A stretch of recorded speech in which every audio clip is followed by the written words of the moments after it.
Hai, apa kabar semuanya? Semoga kabar Anda baik-baik saja. Terima kasih karena sudah memberikan support dan juga kesetiaan Anda untuk membangun channel Codot Film. Yuk kita lanjutkan alur ceritanya, sambil siapin kopi dan cemilan, setting suara volume full. Gasken. Energi ungu menyebar keluar. 9 gunung suci beristirahat berdampingan, besar dan megah, megah dan megah. Ini adalah tempat warisan.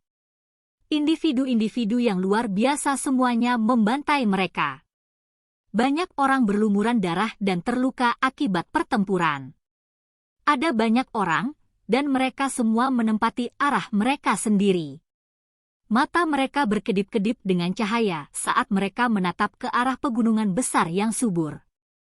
Sekelompok gagak api menggerakkan sayap hitam pekat mereka, terbang ke depan seperti lebih dari 10 matahari hitam. Mereka semua berasal dari ras yang sama, yang asli dari alam rahasia ini. Yang memimpin mereka adalah dewa. Api ilahi hitam membakar di sekitarnya, memutar kekosongan dengan panasnya. Itu memimpin klannya saat bergegas menuju tanah kuno. Ci! Seekor lipan ungu yang panjangnya hanya 2 meter muncul. Namun, api ungu membakarnya. Itu adalah dewa juga. Itu melompat keluar dari tanah dan melemparkan dirinya ke udara. 8 dari gagak api segera dagingnya terkorosi oleh racun kelabang, berubah menjadi cairan hitam yang jatuh ke tanah. Mata dewa hitam terkemuka itu sedingin es. Itu melebarkan sayapnya dan menyerang. Pertempuran besar meletus antara 2 individu. Di langit, bulu-bulu beterbangan, diwarnai dengan darah. Mereka layu begitu saja. Permukaan tubuh kelabang itu kokoh seperti emas ungu.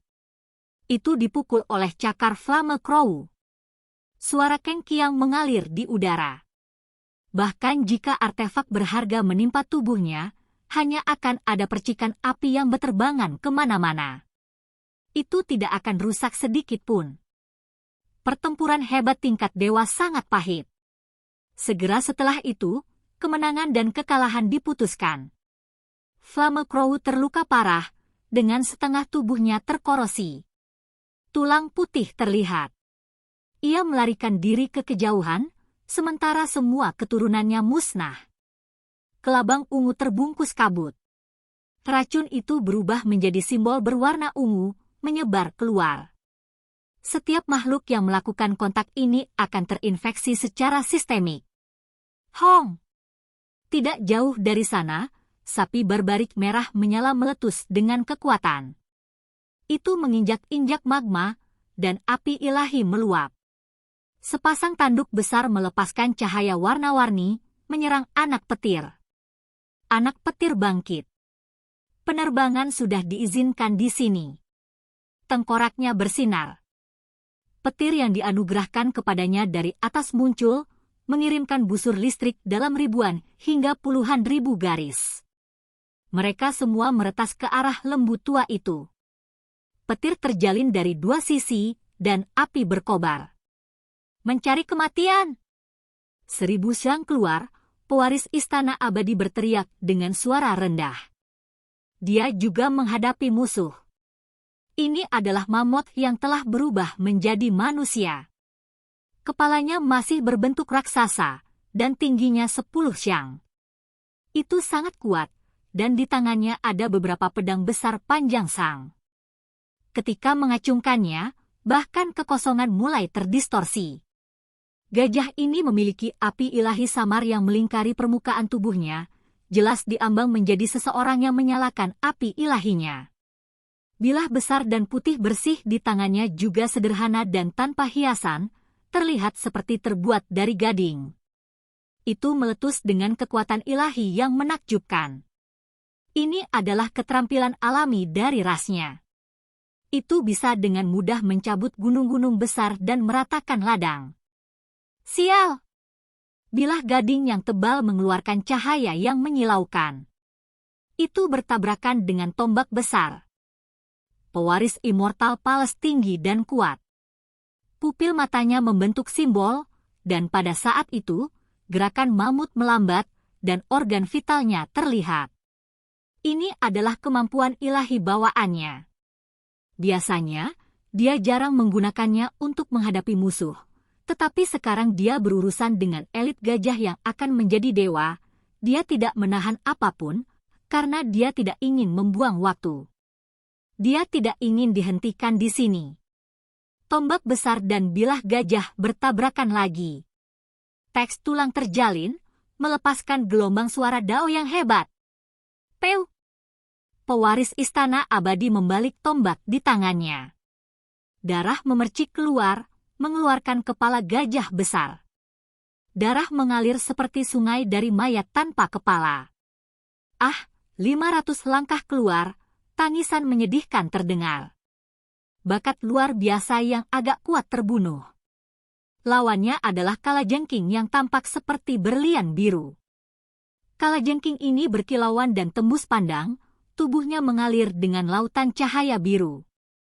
Itu seukuran batu giling, biru seperti sesuatu yang keluar dari fantasi. Ujung ekornya sangat tajam dengan bintik-bintik cahaya dingin yang berkilauan. Itu bersembunyi di kehampaan, dan pada saat kritis, ekornya berubah menjadi kilat biru, meretas ke bumi yang besar. Peu! Darah memercik keluar. Sebuah jeritan mengental darah merobek udara. Sengit, tepat, dan kejam, itu benar-benar tanpa ampun. Ekornya bahkan lebih tajam. Itu menembus punggung bakat luar biasa itu, terus menembus. Darah terciprat kemana-mana. Bakat luar biasa ini berjuang kesakitan. Lupakan dia, bahkan tubuh para penonton menjadi dingin. Mereka merasa seolah-olah itu adalah tubuh mereka sendiri yang ditembus dan sangat kesakitan. Ini adalah serangan yang fatal. Bahkan jika tidak ada racun, itu sudah cukup untuk mengambil nyawa seseorang. Ekor kalajengking itu sangat tajam, memakukan dirinya ke dalam tubuh bakat luar biasa itu. Sejumlah besar darah memercik keluar. Pak! Ekor kalajengking biru bergetar, dan kemudian bakat luar biasa itu terbelah menjadi beberapa bagian, meledak di udara dan kehilangan nyawanya. Kalajengking ini adalah dewa. Itu kuat dan menakutkan. Medan perang hanya sekejam ini. Bahkan jika seorang pemuda tertinggi dari suatu ras datang, mereka masih akan jatuh. Selain itu, ini hanya medan perang di depan satu gunung besar ungu, hanya sudut dari segalanya. Ada 9 gunung suci secara total. Mereka semua terletak di tempat ini. Energi ungu menyebar di udara, dengan semua jenis obat-obatan tua tumbuh di permukaannya. Di medan perang lainnya, di kaki gunung ungu lainnya, penyihir itu terluka. Dia dalam posisi duduk, mengobati luka-lukanya. Di sisi lain ada bakat luar biasa jenis tanaman, anggrek hitam. Daunnya juga layu, menderita luka serius. Tiba-tiba, suara logam bergesekan satu sama lain terdengar melalui kehampaan. Ini adalah sekelompok serangga lapis baja perunggu, kelompok yang berjumlah puluhan ribu. Mereka dipimpin di sini oleh seorang ahli tertinggi. Kulit kepala semua orang terasa mati rasa. Ada terlalu banyak di sini. Serangga aneh ini memakan apa saja, termasuk daging, logam, artefak berharga, dan lainnya. Dengan puluhan ribu bersama, kekuatan mereka sangat mencengangkan. Hong! Di kaki gunung ungu, seorang pemuda dengan rambut hitam berhamburan di belakangnya dan lampu emas di tangannya mengangkat kepalanya ke arah langit, melepaskan raungan besar. Dia meletus dengan energi darah yang tak ada habisnya. Dia meledak dengan kekuatan, menggunakan lampu berharga di tangannya. Api ilahi menyapu keluar seperti badai, mengelilingi semua kumbang perunggu dan membakarnya dengan ganas. Tempat ini mengeluarkan suara melengking yang memekakkan telinga. Beberapa puluh ribu serangga aneh dengan beberapa ahli tertinggi di antara mereka dinyalakan. Mereka berjuang keras dan berteriak sedih. Mereka membentuk wajah manusia satu demi satu sebelum akhirnya jatuh. Setelah meleleh, mereka berubah menjadi cairan logam yang membakar batu-batu besar, tanah, dan pohon-pohon kuno. Ini adalah pertempuran besar, yang kacau, kejam, dan sangat menakutkan. Ada orang yang sekarat terus-menerus, dan bahkan para ahli di Fine Realm akan menderita bencana dari waktu ke waktu, kehilangan nyawa mereka di sini. Sisi Shihao adalah sama, penuh bahaya. Semua jenis artefak berharga terbang di langit. Tombak, pedang magis, dan senjata lainnya bertabrakan. Busur listrik berderak dan cahaya api meluap keluar. Shihao mengalami masalah besar. Ada dewa yang menyerangnya, burung dewa berdarah murni yang sangat kuat, Bifang. Itu tampak seperti bangau bermahkota merah, dengan tubuh berwarna biru laut dan ditutupi bintik-bintik merah. Paruh burung itu putih bersih. Itu hanya memiliki satu kaki. Setiap kali dia menggerakkan sayapnya, akan ada nyala api yang keluar. Ini adalah burung ilahi Dao Api. Shihao dan Dewa Iblis Agung berdiri di belakang Tunku Pil, menggunakan artefak berharga untuk membela diri. Kekuatan petir mengalir deras, dan kekuatan kutukan dilepaskan. Dalam kekuatan petir dan api, ekspresi kedua belah pihak serius. Untungnya, Tunku Pil juga merupakan objek ilahi, dan ada Phoenix sejati yang beristirahat di permukaannya yang bisa menyerap cahaya yang berapi-api. Setelah bertarung sengit untuk waktu yang lama, Bifang tidak bisa bertahan lagi. Api ilahi merah di sekitar tubuhnya menjadi lebih lemah, menjadi sedikit putus asa, karena juga mengalami kutukan yang kuat. Hong! Tiba-tiba, cambuk emas menebas. Bifang berteriak sedih, menderita dari penyergapan ini. Ini adalah gajah emas. Itu mengungkapkan tubuh aslinya, yang tingginya beberapa puluh syang. Hidung emas dan tebal itu bahkan lebih menakutkan daripada cambuk ilahi, dan saat ini, ia menebas tubuh Bifang, segera menyebabkan tulangnya patah. Serangan mendadak gajah emas berjalan lancar. Kemudian mulai menyerang Shihao. Heng! Shihao mengeluarkan dengusan dingin. Makhluk kuat di bawah gunung suci ungu semuanya menampakkan diri. Terlepas dari dirinya sendiri dan beberapa bakat luar biasa, mereka semua adalah ahli yang menyalakan api ilahi mereka. Gerakannya rahasia, melilit pancaran listrik. Dia diam-diam menggunakan sayap kunpeng, membuat kecepatannya mencapai ekstrim yang mengejutkan, melibatkan hidung gajah ini. Tempat ini bukan lagi ruang yang dikendalikan udara. Penerbangan diizinkan secara bebas di sini. Tunku Pil bersinar. Petir mengalir seperti air terjun, menghalangi gajah emas. Tiba-tiba tungku yang berharga itu tersapu oleh hidung gajah, hendak disita. Namun, sesuatu yang mengejutkan terjadi. Tunku Pil tiba-tiba bergetar, dan kemudian sungai surgawi tersapu terbalik. Itu bergegas ke udara, memasuki hidung gajah. Pada saat itu, gajah emas tampak melompat. Itu dengan keras membuang Tunku Pil. Kemudian, itu berubah menjadi bola api ilahi emas yang gemerlap, dan dengan raungan, ia melarikan diri ke kejauhan. Mulut dan hidungnya meledak, membentuk hamparan hitam hangus. Kekuatan kutukan yang paling parah menyebar keluar. Situasinya sangat buruk. Bifang belum mati. Matanya melepaskan tatapan tajam. Itu juga memutuskan untuk bersembunyi di samping. Cahaya bilah yang mengilap benar-benar mengejutkan. Ini adalah belalang sembah yang berwarna hijau seperti batu giok dan setinggi seseorang. Lengannya sangat tajam. Itu meletus dengan api ilahi, dan saat ini, itu bertarung melawan bakat luar biasa. Peu! Cahaya dingin berkelap-kelip di langit, mengejutkan semua makhluk di wilayah ini. Belalang seperti batu giok ini sangat kuat, memenggal kepala bakat luar biasa. Darah memercik tinggi ke udara.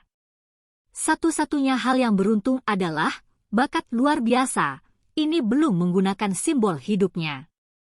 Dia berubah menjadi hujan cahaya dan menghilang dari tempat ini.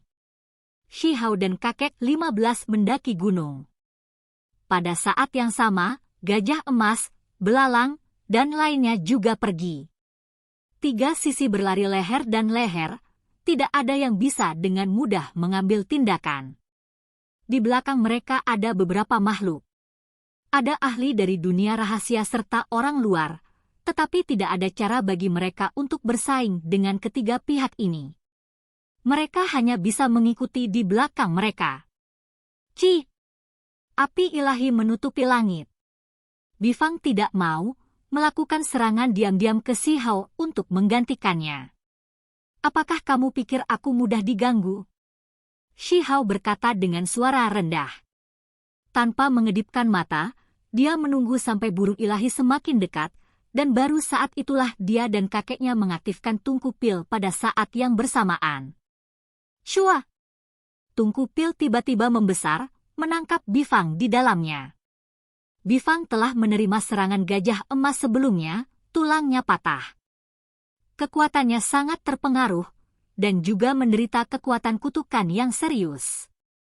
Akibatnya, kecepatannya lamban, sehingga sebenarnya tidak bisa lepas dari serangan ini. Kuangdang! Tutup tungku tertutup. Cahaya petir melesat dalam puluhan ribu garis. Kekuatan kutukan tidak ada habisnya. Tidak banyak waktu yang tersisa. Shihao membalik tungku pil, dan kemudian burung ilahi yang layu itu jatuh. Sayang sekali, ini adalah burung setan berdarah murni dari alam api ilahi. Dia merasa sangat menyesal. Dari sudut pandangnya, ini adalah obat daging yang langka dan lezat, tapi sayangnya hancur. Makhluk-makhluk lain menggigil dalam hati, tidak mau mendekat.